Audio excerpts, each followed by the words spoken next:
Bueno, yo les voy a presentar el tema de comunidad LGBTTIQ+, y los tipos de familia.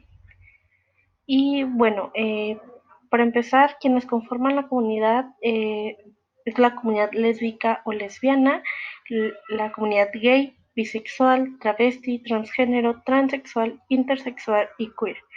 Y bueno, hay otras comunidades que nos están dentro de las siglas, pero aquí les dejo una simbología y las banderas que utilizan para que, bueno, también ya están contempladas, ¿no? Al poner el más significa que pues entran otras orientaciones, otras identidades. Y bueno, para empezar, con el concepto de familia, generalmente se encuentra que es el concepto de familia tradicional. Yo encontré que dice que no existe un consenso sobre la definición de familia. Para unos especialistas se trata de un grupo de personas que comparten un espacio común y tienen un vínculo de consanguinidad o afinidad, mientras que otros expertos aseguran que no es necesario que los integrantes de una familia vivan juntos para que sea considerado una forma de organización social. Aquí ya no se contempla la familia como la tradicional, sino únicamente como una organización social, ¿no? Y que pues es como el primer grupo social en el que nos encontramos cuando nacemos. Y bueno, los tipos de familia. Encontré muchos tipos de familia, algunos marcan que son 8, otros 11, como estos, otros 14 y otros 25. Y pues en general estos son como los que más se repetían. Y bueno, la familia nuclear, o conocida como tradicional o biparental, la nuclear es pues donde tú naces, pero aquí se maneja como la familia biparental. La familia monoparental, que es donde solamente existe un padre. La familia compuesta, que es cuando dos personas que ya tienen hijos se casan y pues la familia se extiende con padrastro, madrastra y hermanastros. La familia adoptiva, que es cuando, bueno, se da el proceso de adopción, existen 4 tipos dependiendo de qué manera se lleva a cabo este proceso. La familia sin hijos, la familia de personas mayores, que hace referencia a los adultos mayores que ya no viven con sus hijos, ¿no? Que estos ya formaron su propia familia y aunque ellos vivan ya solos, siguen teniendo hijos, siguen teniendo nietos, etcétera. La familia de padres separados, pues creo que esto está más, es una de las más claras. La familia monoparental, que es cuando se da la familia de hombres o mujeres eh, homosexuales. La familia extensa, que es cuando viven no nada más la familia nuclear, sino que pues hay conviviendo abuelos, tíos, sobrinos, etcétera. La familia unipersonal, esta me llamó la atención, la verdad es la primera vez que la escucho, y habla de las personas que deciden vivir solas, que deciden no tener hijos, no tener una pareja, y aún así siguen teniendo familia, ¿no? O que incluso pierden el contacto con su familia, sin embargo, aún la tienen. Pero también se contemplan ya como pues, como un conjunto social, ¿no? Como parte de la sociedad. La familia de acogida, que también tendría que ver con procesos de adopción, o sin, pero sin el marco legal, ¿no? Entonces, hay muchos tipos de familia, pero no se incluyen familias trans, no se incluyen familias intersexuales, no se incluyen demás miembros de la comunidad LGBT, sino únicamente de personas homosexuales, que incluiría pues gay o lesbiana. Y pues me puse a buscar de las familias, ahora sí de la comunidad en general, me encontré estos datos dentro de un blog, les dejo la referencia al final. Y bueno, dice que detrás de las actitudes de las personas que niegan la existencia o el derecho de que existen las familias LGBT, hay un proceso de disociación, es decir, de inaceptabilidad.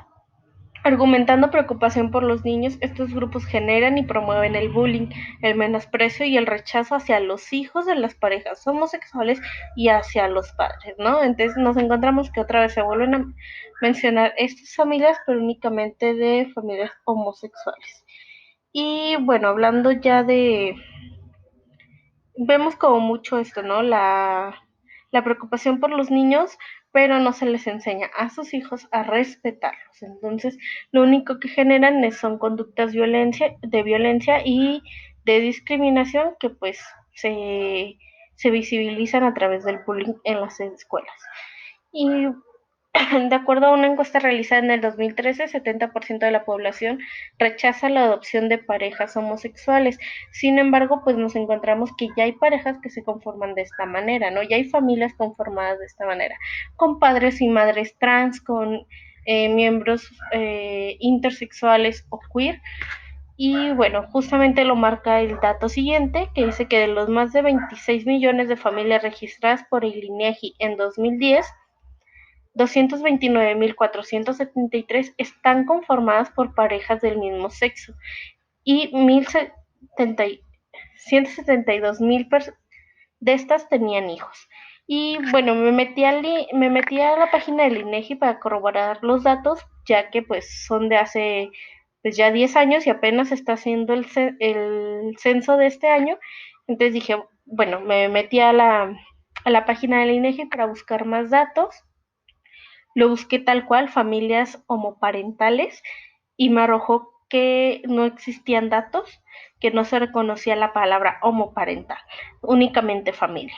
Entonces, pues no encontré prácticamente nada que me fuera como de utilidad. Y bueno, una amiga que es trabajadora social se acaba también de la universidad y está trabajando ahorita en el INEGI, en el censo, y le pregunté si se habían contemplado ya pues la diversidad sexual, ¿no?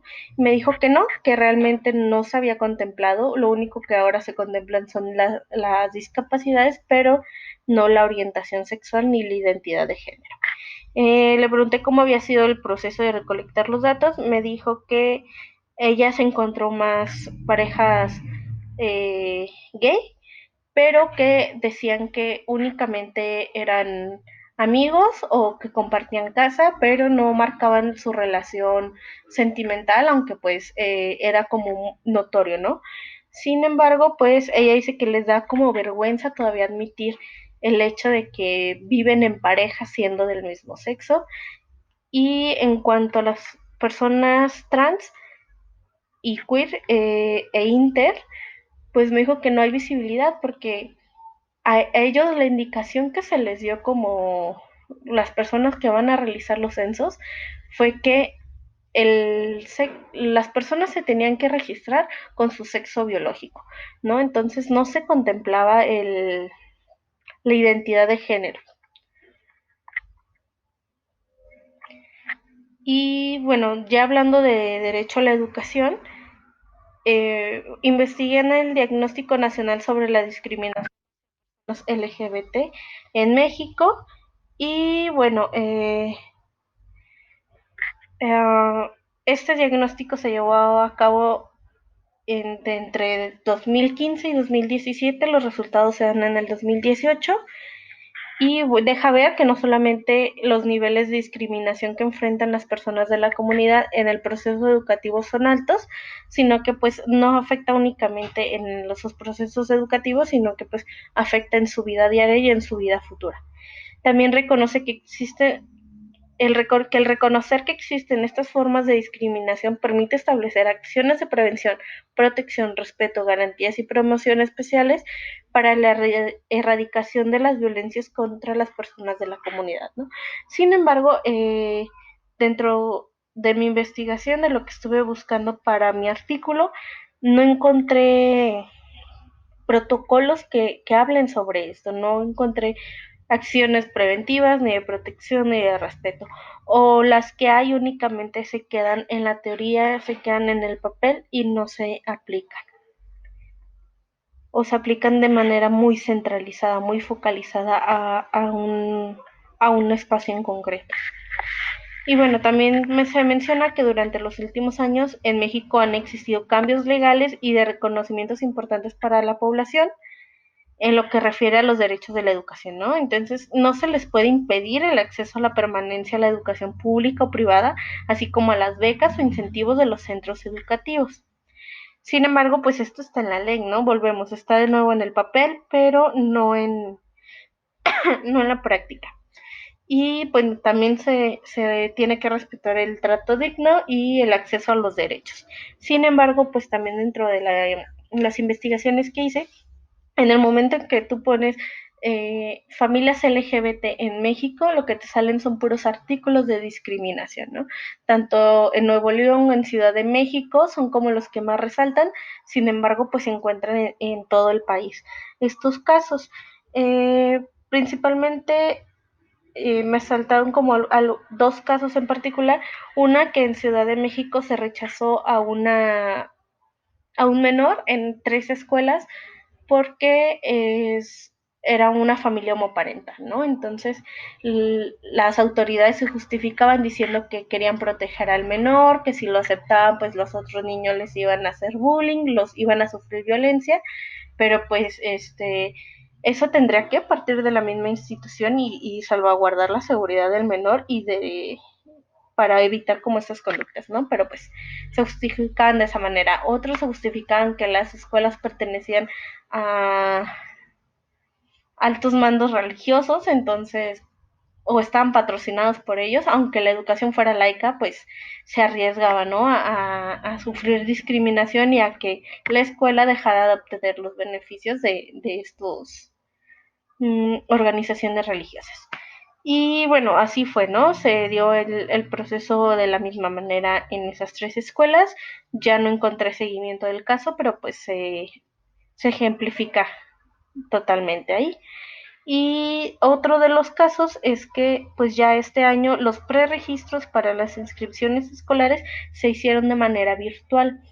Entonces, ¿qué pasa con las familias de los padres homoparentales que a la hora de que registran al niño y ingresan sus datos, al ingresar su CURP, no los deja, marca error en el sistema y no deja que se registre un niño con 2 padres o con 2 madres? Entonces, ¿qué es lo que pasa? Se limita el acceso del menor a los sistemas educativos y pues se discrimina, ¿no? Se le niega el derecho a la educación y pues también a los padres pues sus derechos, ¿no? Sus derechos de dignidad y bueno, entonces la ley sigue quedando únicamente en el papel. La Organización de las Naciones Unidas para la Educación, la Ciencia y la Cultura, la UNESCO, y aconseja que las escuelas de todo el mundo incluyan educación sobre orientación sexual e identidad de género como método para luchar contra el acoso escolar del colectivo LGBT. Este se dio en 2016, esta publicación de la UNESCO. Me metí a la página de la UNESCO. Hay mucha información de las comunidades LGBT, pero principalmente están dirigidas a los países europeos y asiáticos. Incluso hay un mapa, ¿no? De cuáles son los países que mayor representación tienen, mayores derechos, etcétera. La quise buscar en, en Latinoamérica, pero no la encontré. La verdad no sé si exista. Hay uno que sí vienen como los mapas de cómo está la educación sexual en todo el mundo, y pues en México pues no está como muy bien que digamos, ¿no? Este, esta publicación que hace la UNESCO la, la valida Holanda, y bueno, los representantes de Holanda dicen que los estudiantes que son percibidos como no conformes con las normas sexuales y de género predominantes, incluyendo aquellos que son lesbianas, gay, bisexuales o transexuales, son más vulnerables. Entonces, Holanda propone también la educación sobre orientación sexual e identidad de género, justificando que pues así se disminuirían los patrones de violencia, ¿no? Pero también se les hacía la crítica de que si bien la UNESCO también es parte de la ONU, de la Organización de las Naciones Unidas, Eh, bueno, también hace la crítica que algunos de sus países niegan el derecho a una orientación sexual, ¿no? Abierta o que se puedan expresar. Un ejemplo, pues, es Rusia, pero hace la crítica, pues, de que existen más países, ¿no? Que no son abiertos a estos temas y sin embargo, pues, la UNESCO les pide que se aborden ya estos temas. Y aunque México ha sido un país como que avanzado en esta parte, pues aún falta mucho que hacer, aún siendo parte de estas organizaciones. Y ya hablando del plan de estudios de aquí de México, de la SEP, me puse a leer como los planes de estudio y ver en qué partes incluían como, mm, pues, la educación de la sexualidad, ¿no? Y pues sí, también se incluía orientación sexual, ¿no? E identidad de género, y encontré esto en la parte de ciencias naturales y tecnologías. Encontré que en tercer grado de primaria se reconocen medidas para prevenir el abuso sexual, como el autoconocimiento y manifestación del rechazo de conductas que pongan en riesgo su seguridad. En grados más abajo únicamente se habla del reconocimiento del cuerpo y de la higiene, ¿no? Pero aquí pues ya se habla de que los niños tengan autocuidado y evitar el abuso sexual, ¿no? Y en cuarto se describen los órganos de los sistemas sexuales masculino y femenino, sus funciones y prácticas de higiene. Y aquí es cuando se comienza a ver mucho el sistema heteronormado, ¿no? No se incluyen a las personas inter ni a las personas trans, sino únicamente se va hacia lo masculino y a lo femenino. En quinto se describen los cambios que presentan mujeres y hombres durante la pubertad, la menstruación y la eyaculación y su relación con la reproducción humana. Tampoco se incluyen los cambios psicológicos, únicamente se incluyen los cambios fisiológicos. En sexto, se conoce y se aplican los beneficios de retrasar la edad de inicio de las relaciones sexuales, de la abstinencia, así como el uso del condón, específicamente en la prevención de embarazos durante la adolescencia, la transmisión del VIH y otras ITS. Si bien ya se empiezan a contemplar como otro tipo de educación sexual, se siguen reproduciendo modelos tradicionales, ¿no? Porque la educación sexual integral que se propone por las organizaciones internacionales, pues en ningún momento se menciona como la abstinencia como un objetivo, ¿no? Sino que se le educa a los adolescentes y a los niños, bueno, se les educa desde edades tempranas, para que si ellos deciden tener relaciones sexuales, pues lo hagan de manera eh, responsable, ¿no? Y eso incluso sin mencionar la abstinencia, los mismos jóvenes deciden retrasar su inicio de la vida sexual. Pero pues igual, ¿no? No nos encontramos nada que especifique sobre identidad u orientación sexual y de género. Y en primero y secundaria se compara la eficacia de los diferentes métodos anticonceptivos, ya no únicamente el condón, con la perspectiva de evitar el embarazo en la adolescencia y prevenir el ITS, incluidas VPH y VIH, ¿no? Entonces nos encontramos con un modelo muy medicalizado y pues retomando los mismos que comenté en sexto grado de primaria. También en primero de secundaria se argumentan los beneficios de aplazar el inicio de las relaciones sexuales y de planificar una sexualidad responsable, segura, satisfactoria, libre de miedos, culpas, falsas creencias, coerción, discriminación y violencia como parte de su proyecto de vida en el marco de la salud sexual y reproductiva. Que bueno, ya va orientado un poco más a la educación sexual integral, sin embargo se sigue reproduciendo modelos tradicionalistas donde únicamente se contempla al hombre y a la mujer, ¿no? No se incluyen otras formas de expresión sexual u otra orientación sexual que no sea la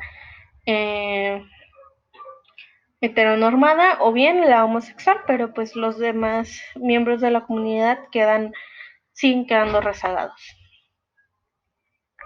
Y refiriéndonos ya a formación cívica y ética, ahora que se incluyen la educación socioemocional, pues ahí viene como esta parte.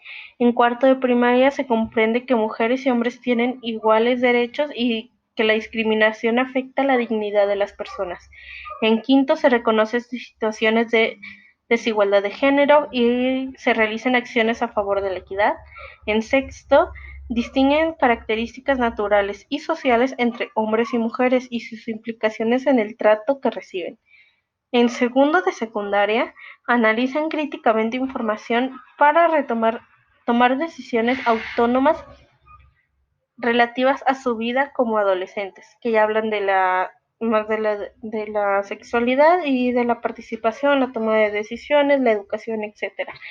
Entonces nos damos cuenta que se habla únicamente de equidad de género hablando de hombres y de mujeres, no se habla de la identidad de género, no se habla de la comunidad LGBT, de su participación en la sociedad, no se habla de esto, está muy focalizado a modelos tradicionalistas heteronormados. Y bueno, ya este es el artículo que yo busqué en el que me voy a centrar y eh, es, el autor es Juan Cornejo Espejo, es un, es de origen chileno y el artículo se llama Discriminación y violencia homofóbica en el sistema escolar, estrategias de prevención, manejo y combate. Hago la puntualización de que no encontré, perdón, programas enfocados a las familias, encontré únicamente programas enfocados a los estudiantes, a las escuelas, que no contemplan a las familias LGBT, únicamente a los estudiantes. Entonces, pues también se tendría que hacer como esta aclaración de que muchas veces no se contemplan a los padres que forman parte de la comunidad sin la necesidad de que sus hijos lo hagan.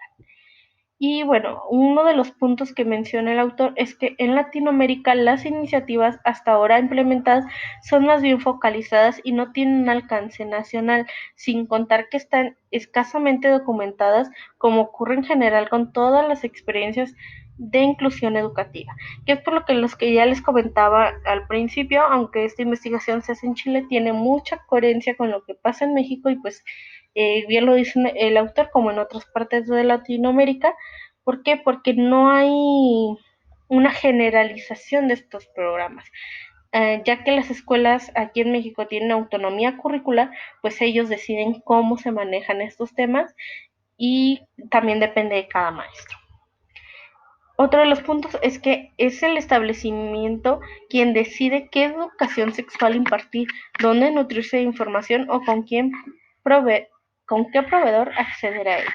Son los docentes y las instituciones educativas las que deciden qué, qué temas se van a dar, cómo se van a dar y de dónde obtienen la información. Puede ser información basada en sus creencias y no en una educación laica como se debería de dar. Entonces, tiene mucho sesgo la educación sexual en Chile y pues se reproduce mucho esto en todo Latinoamérica, ¿no? Incluyendo México. Otro de los puntos es que del conjunto de las denuncias se percibe que los estudiantes asumen abiertamente una orientación sexual distinta a la heterosexualidad, a diferencia de sus compañeros que no solo asumen una orientación disidente, sino que insisten que fueron confundidos con homosexuales. Las denuncias que se hacen en el sistema educativo chileno respecto a la discriminación por orientación sexual no solamente es que son muy marcadas las discriminaciones, sino que incluso hay alumnos que no necesariamente son homosexuales, sino que por el simple hecho de una sospecha o de confundirlos con personas de la comunidad LGBT ya son discriminados. Entonces no se necesita ni siquiera que las personas salgan del closet, por así decirlo, para que ya sean discriminados. Otro de los puntos es que el haber focalizado el estudio, se hizo un estudio en el nivel octavo básico, no sé realmente cuál es, creo que es secundaria lapso de secundaria preparatoria, no sé exactamente cuál, pero bueno, se hace el estudio y dice que demuestra que este tipo de violencia, hablando de discriminación por orientación sexual, se tiene a concentrar en los últimos años de educación básica y primeros de la enseñanza media. ¿Qué quiere decir? Que pues cuando los jóvenes están iniciando una identidad sexual, están definiendo su identidad como personas, que también pues conlleva la identidad sexual y su orientación sexual, pues es cuando se dan más estos índices de violencia, ¿no? Hacia ellos, de discriminación, de bullying, etcétera.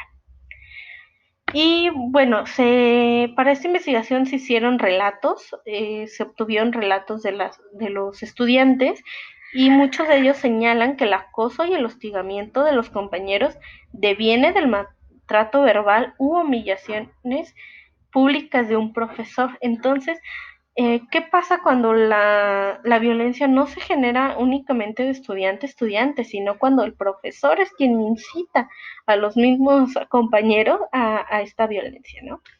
Y bueno, se habla de algunos conceptos que identifican los alumnos que se atreven a denunciar o que son víctimas de esto, es que existen listas negras.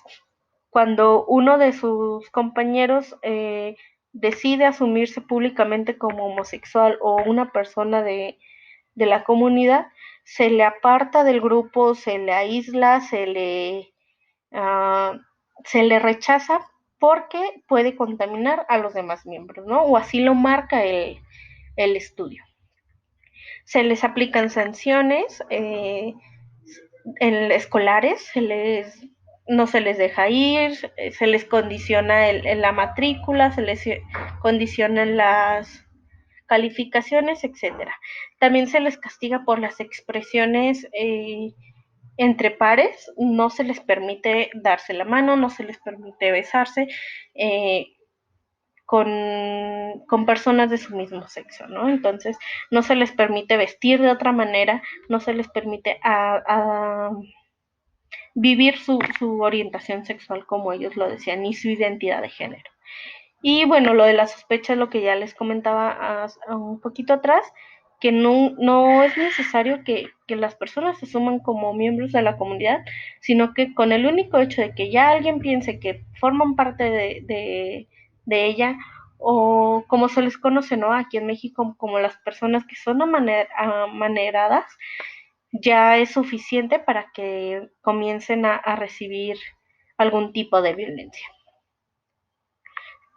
Y se plantean 11 estrategias de prevención, manejo y combate de la violencia homofóbica escolar. Estas las propone también el autor. Y bueno, la primera de ellas es la promoción de derechos humanos, no únicamente con no únicamente con los estudiantes, sino también con los docentes, por la situación que ya les comenté. La violencia, homofobia escolar en la mira. Entonces, esto es visibilizar que sí existe homofobia, que sí existe violencia. Entonces, si no se ve, no se hace nada. Entonces, esto es lo que busca, ¿no? Visibilizarla para poder combatirla, que es justamente lo que hablaba el diagnóstico que se hizo aquí en México. La toma de conciencia, esta, si bien se enfoca también hacia los estudiantes, se enfoca mucho a los profesores, porque ellos son quienes también replican los modelos violentos. La formación de profesores. Habla mucho los de las universidades que forman a los profesores. Las universidades también tienen la libertad de decidir qué planes de estudio tener, entonces se les plantea que desde ahí mismo se tendría que educar a los nuevos docentes para que no repliquen estos modelos y que sean más abiertos, que sean más, que no discriminen a sus propios alumnos en general. La quinta estrategia sería el programa de educación sexual integral, ¿no? Como lo marca la UNESCO y que ya habíamos revisado en alguna clase anterior, y que bueno, habla no solamente del evitar embarazos, de los métodos anticonceptivos, de la abstinencia, de las enfermedades, sino que habla también de la orientación y de la identidad de género, ¿no? Entonces, ya de una manera más integral, no nada más irse a los aspectos biológicos y médicos.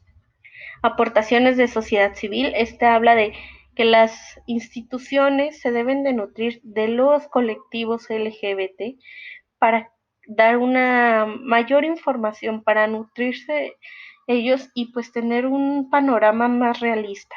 También hablaba de que se deben de incluir a las familias para que los otros vean sus puntos de vista. Entonces, aquí es en el único punto en el que se contemplan los de, a la familia, ¿no? Entonces, ese es como un punto también muy importante.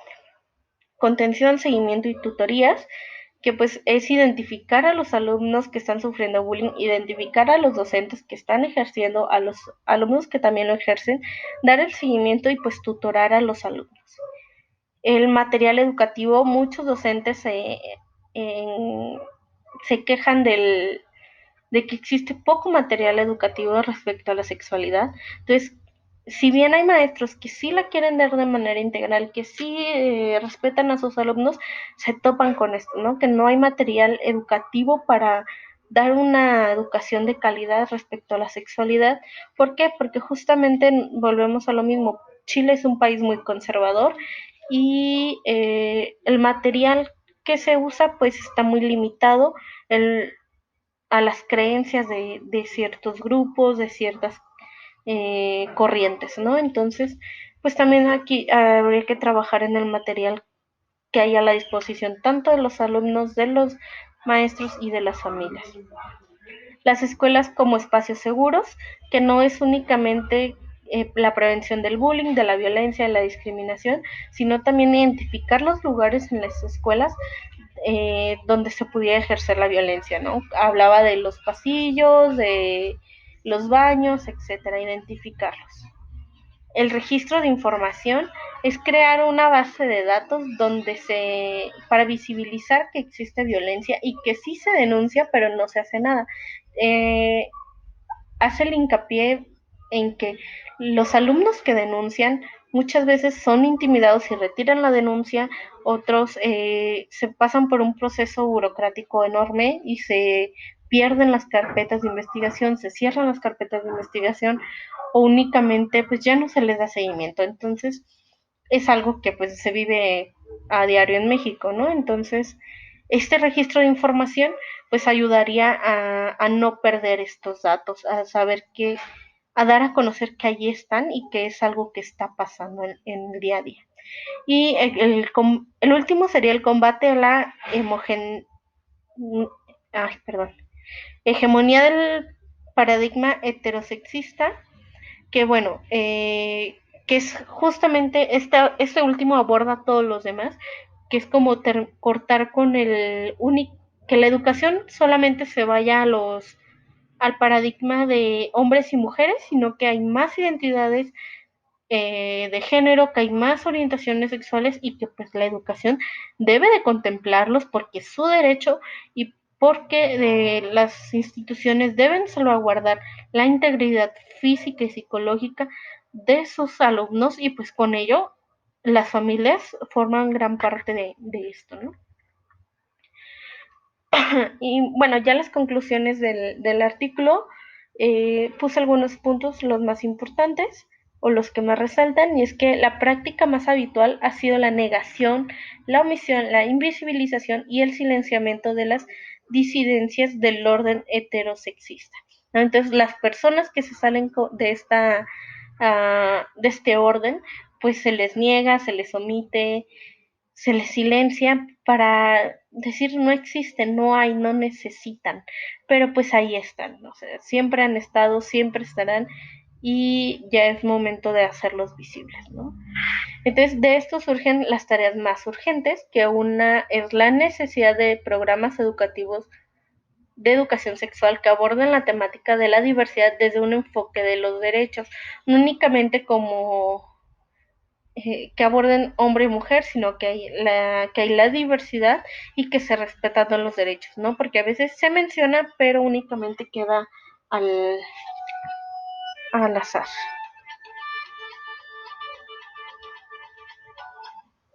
Bueno, bueno, disculpen por la interrupción. Y bueno, me quedé en una revisión profunda de los planes de formación de profesores, que bueno, pues hablaba de que se tenía que formar a los profesores para que pues ellos no repitieran los modelos eh, violentos que se están generando pues actualmente, ¿no? El manejo de situaciones conflictivas motivadas por la homofobia y las relaciones interpersonales con estudiantes LGBT. Entonces, pues también decía que los maestros que quizás se interesan o, o quisieran como saber manejar estas situaciones, muchas veces no saben cómo hacerlo. Entonces, también habla de pues qué se puede hacer para intervenir cuando surjan estas situaciones. Otro de los puntos es que las comunidades escolares formalicen instancias de reflexión y discernimiento e implicación en, e implementen políticas y estrategias pedagógicas inclusivas. ¿Para qué? Pues para cubrir como las necesidades de la comunidad LGBT y se haga más conciencia, un pensamiento crítico en cuanto a estas conductas violentas que se están generando. También pues apoyo para las familias, apoyo para los estudiantes, para los docentes, etcétera. Y pues la implementación de políticas no únicamente a nivel escolar, a nivel institucional, sino a nivel nacional, y las estrategias pedagógicas inclusivas, que ya no dejar de lado un poquito la heteronormalidad y pues incluir otras formas de pensamiento, otras identidades, también contemplarlos y que pues tiene que ver con la visibilización de esta comunidad. Entonces, estas conclusiones pues no únicamente se pueden aplicar a Chile, se aplican a muchos lugares del mundo, aquí en México se podrían aplicar a la perfección, ¿no? Entonces, pues se habla de que se debe hacer una reconstrucción total del sistema educativo. No se puede hablar de una inclusión educativa cuando no se deja registrar a los niños que tienen padres del mismo sexo. No se puede hablar de diversidad cuando no se les llama a los niños transexuales como quieren que se les llame, que se les sigue nombrando por su sexo, por su nombre legal, o no se les permita cambiarlo de manera legal. No hay esta apertura en las instituciones o en los organismos gubernamentales para cubrir las necesidades de la comunidad, ¿no? Se sigue habiendo rechazo, sigue habiendo discriminación, sigue habiendo muchas prácticas que aunque se han ido mermando, siguen ahí. Y pues un paso es crear nuevas políticas públicas, reestructurar los sistemas de gobierno, pues para que las personas puedan también acceder a una educación de calidad. Y pues esto sería todo en cuanto a lo teórico. Hablando del papel del psicólogo, no en nada de lo que revisé viene como que el psicólogo es el que debe de realizar estas acciones, pero pues lo que hemos revisado nosotros a lo largo de la clase, a lo largo de la carrera, es que podemos entrar en todas las estrategias que se emplean, que se marcan, porque pues podemos dar asesoría, podemos dar tutorías, podemos crear recursos didácticos, materiales de lectura, podemos intervenir en los programas de estudio, podemos intervenir en asociaciones civiles, podemos hacer el vínculo de las instituciones con estas asociaciones, dar capacitación, dar talleres, hacer muchas cosas. Entonces, creo que ya es parte de nosotros que nos queda por hacer esta tarea y ver en dónde nos podemos insertar y pues hacer el mayor trabajo posible, y si no, pues buscar nuevas alternativas, buscar nuevas formas de, de ayudar a que se visibilice estas problemáticas, que ahí están, que ahí hay muchas investigaciones de discriminación les digo, o sea, yo me metí al buscador de Google y lo primero que me sale es discriminación, pero no hay programas estatales, no hay programas nacionales que aborden de manera real y contundente la situación. Y bueno, cualquier duda, cualquier cosa, cualquier comentario, pues en el grupo con mucho gusto lo respondo. Gracias.